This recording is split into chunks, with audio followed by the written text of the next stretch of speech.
Article 370चा ज्यावेळी trailer बघितला होता त्याचवेळी असं वाटलं होतं की जाऊन मूवी बघायला पाहिजे आणि काल अचानक संधी मिळाली त्यामुळे आम्ही गेलो आर्टिकल 370 बघायला।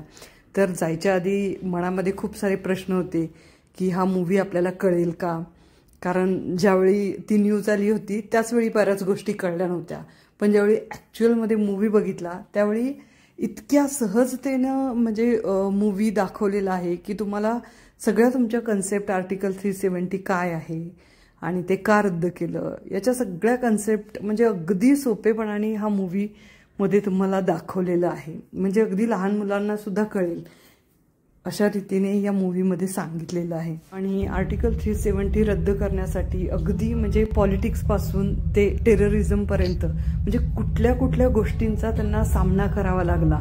2005 ते 2019 या दरम्यानचा काळ जो आहे तो मूवीमध्ये अध्याय म्हणून दाखवलेला आहे, म्हणजे 1 ते 5 अध्याय आहेत, 5 की 6 अध्याय आहेत आणि त्यानुसार मूवी दाखवलेला आहे। मूवी बघताना तुम्हाला कुठेही बोर होत नाही, शेवटपर्यंत 2.5 तास प्रेक्षकांना खिळवून ठेवलेलं असतं। मध्ये मध्ये खूप छान टाळ्यासुद्धा पडतात। मूवी एकदम हाऊसफुल होता, आम्ही गेलो होतो त्यावेळी आणि मस्त होता। यामी गौतमची ॲक्टिंग एक नंबर, जबरदस्त, नॅशनल अवॉर्डसुद्धा तिला मिळेल इतकी छान तिने ॲक्टिंग केलेली आहे। पुलवामा अटॅक सुद्धा दाखवलेला आहे, अतिशय उत्कृष्ट असा मूवी आहे, उरीपेक्षा पण छान मूवी आहे, जावा आणि नक्की बघा।